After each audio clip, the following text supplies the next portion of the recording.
What is the most ridiculous thing you've ever had to deal with at work? A coworker started screaming at me for leaving food to rot in the shared fridge. It was my first day there, and I hadn't even unpacked my belongings yet. I work at a library. The amount of people who don't bring their library card with them and then refuse to give me ID so I can look up their account is baffling. I'm just trying to prove that they are who they say they are. Also, a mentally ill lady once told me that Osama bin Laden wanted to steal shoes from the artist formerly known as Prince. I mean, have you seen Prince's shoes? They're pretty great. I work at a pet resort spa. I'm checking in this lady's dog at like 7 in the morning. Real sweet lady. She has an Australian Shepherd. But before I take the dog inside to his kennel for the groomers, she asked me to tell the groomers to separate whatever hair they shave off into separate Ziploc bags based on color and texture. Turns out she makes jewelry out of her dog's fur. Later in the day, I brought out the dog along with probably 7 little baggies of hair, and the lady was very excited. She gave me a fat tip, so I didn't complain, but that is by far the weirdest request that I've heard in all my time working there. One time, my boss saved a hurt goose and put it in a box and made me take it to an animal hospital. Driving down the highway, the goose started flapping and got out of the box. I didn't know what to do. I was scared to grab the goose, so I drove the whole way there with a goose riding passenger. Part of my job is emailing bills to customers. Some companies have crazy requests on how they get their bill. One company won't pay their bill unless it's sent by mail. It won't respond to emails. Another company will only allow 1 page scanned per attachment and only 1 attachment per email. So if the bill is 5 pages, I need to scan each page individually and email them individually. The customer insisted that we should change the brand of hot dogs we were serving because this cat I know wouldn't eat them. Not her cat, just a casual cat acquaintance. Worked in HR for a non-profit charity that hired people who are legally blind. That was the mission. One day, 2 employees got into a fight. One was partially sighted and the other was totally blind, swinging his cane.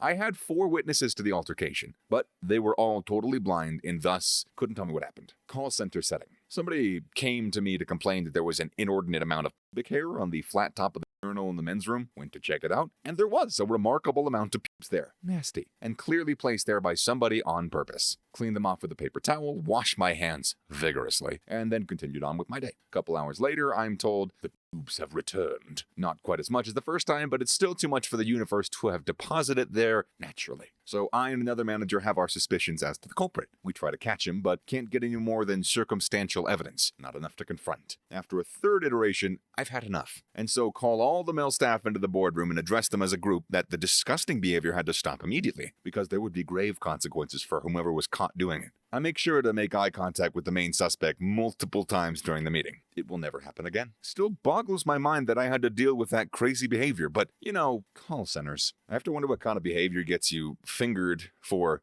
guy who would totally trim all his pubic hair and leave it on top of the toilet tank. I work in the funeral industry, so I get to deal with new, ridiculous things on a near-daily basis. For example, today I had to take a bullet in a body bag because the list of personal effects of the deceased that we got from the medical examiner included ammunition X1. This person was going for cremation, and bullets in a crematorium are a no-no for obvious reasons. So we looked and we looked inside the body bag, inside the clothing, pockets, shoes, under the body. I even shone a flashlight into the hole that used to be the deceased's face to see if maybe it's still in the head-ish area, but no. So after 20 minutes or so of thoroughly searching this poor dead person, I called the MEO to see if they had the bullet. The girl who answered the phone checks with the morgue and comes back to say, "Yep, it's here. We always take and keep the bullets." Great. Then why is it on the list of personal effects with everything else that is still with the body? A group of 4 grown men sneaking into the fitting room to smoke a joint. This would already be really, really dumb, except the store they did it was at Juiciest. For non-Americans and those outside the demographic, Juiciest was a clothing store for tweens or 8 to 12-year-old girls. They didn't sell anything for men. It was literally impossible for them to blend in. Moreover, the tops of their heads were visible over the child-sized stall curtains. We called security, they got escorted out, and we had to close to air out the windowless store. I had no idea how they thought this was going to play out. One of my employees was propositioned in quite an explicit way by the general manager on the site, like 4 levels up on Grindr. I overheard him telling another employee in a "holy sh, can you believe who messaged me?" way and was not offended at all, but it became a whole thing. The GM did not recognize them due to the fact that they're 4 levels apart and didn't interact much. I was working as a sign language interpreter in a classroom setting, and the teacher's aide decided to stand between me and the student, blocking their view. I asked her to move, and she told me that she was doing it on purpose so that the student didn't rely on me too much. Yeah, okay. Working at a grocery store, the customer's dog takes a dump at the front of the store by the registers. He stands there while I'm cleaning it, and the dog takes a second shit as I'm cleaning the first. And as I'm cleaning the second dump, the dog then pukes. As I'm cleaning that, the owner pats the dog over the head, saying, "Good boy." He was trespassed after, so at least there's that. This sounds like the most annoying quest on an MMO game.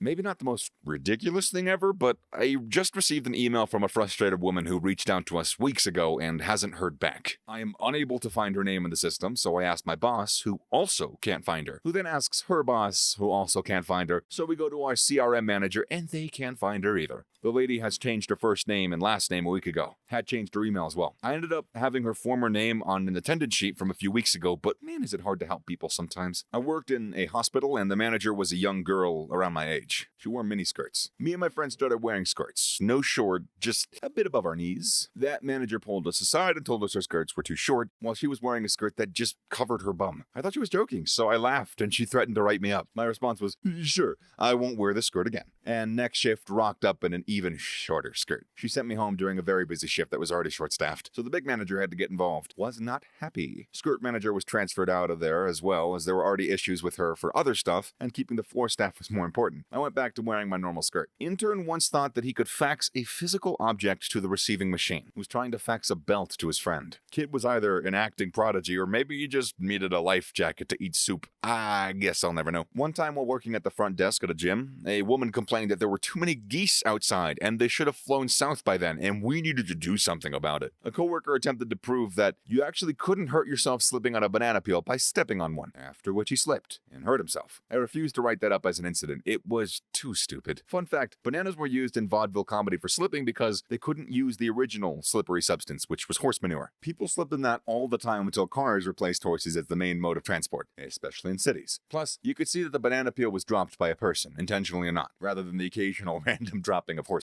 I worked at a returns in IKEA, and I had a customer complain that they accidentally ripped the instruction manual in half for the furniture piece that they were assembling when they were cutting the box open and they couldn't finish assembling it. I politely informed them that all of our instruction manuals were available online in PDF form, but this just made her mad, and she wanted to speak to our manager. Manager gave her a few $5 gift cards just to get her off my back, but I always find it so funny that this lady thinks that accidentally cutting in half an instruction manual, she had both halves too. She could have just easily put them together to read the instructions, but this somehow inhibited her from assembling furniture. A coworker routinely didn't flush after doing number 2 in the employee's men room. He just left it there on the toilet for all to see. The guy thought it was hilarious, especially when other employees would call him out on it. I work in film and television. We were shooting in a pretty upper-class neighborhood, and the woman living beside the house we were filming in decided that she hadn't been paid enough. So a few hours into our day, she starts playing opera music as loud as she can with all her windows open. After an hour or two of that, and no one batting an eye, she ramps it up and starts mowing her lawn. Once she was done with that, she just sat right on her property line with the mower going full blast until a producer went over and kindly asked her to stop. I'm not high enough in the production to know how much she was asking for, but apparently it was too much because he walked away shaking his head and told the sound guys there was nothing he could do. Once night rolled around, my boss decided to screw this lady's legs and annoy her right back. So he got some 10K lights, which are pretty goddamn bright, and pointed them directly at her windows. It was basically midday sunlight blasting into her house at 10 p.m. That's when she called the police and says that we were filming illegally. It was a full union show with permits, and on-duty police were also there. So a cop pulls up, sees the other police officer already blocking traffic, goes to the craft table, gets a snack, and leaves. We turn off the lights at our house around 1 a.m. because we're not animals.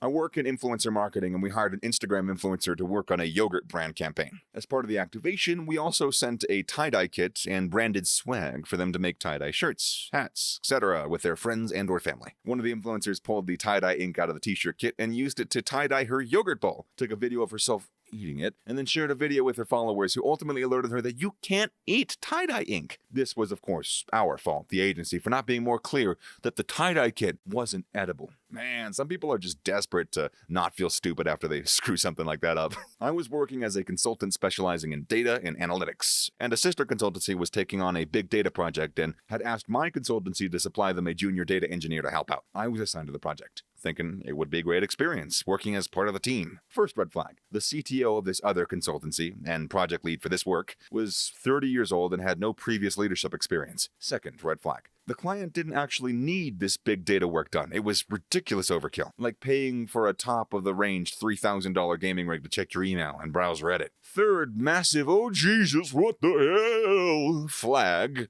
The CTO introduces me as the engineering lead to one stakeholder, and as the operations leader to another stakeholder. That's quite the promotion from junior data engineer on my first day. Turns out, I was the only person working on this project. To build a massive big data platform with real-time streaming data, I would have to design the whole thing, deploy and configure the infrastructure, develop all the data pipelines, design and implement the data warehouse, and build the reports and dashboards. Oh, and I had 3 months to do it. For those who have no idea what the above means, an analogy would be that I was hired as an apprentice bricklayer, introduced to the client as the architect and lead structural engineer, and then handed the trowel and the blueprints for a football stadium, and told it would have to be built in 3 months. I was counseled for a good hour because I offended the other ladies in our small office by, get this, I used big words they didn't understand. Not bad words, big words. But the ridiculous or sad thing is the job was for a book manufacturer, and at any given time there were several dictionaries being printed.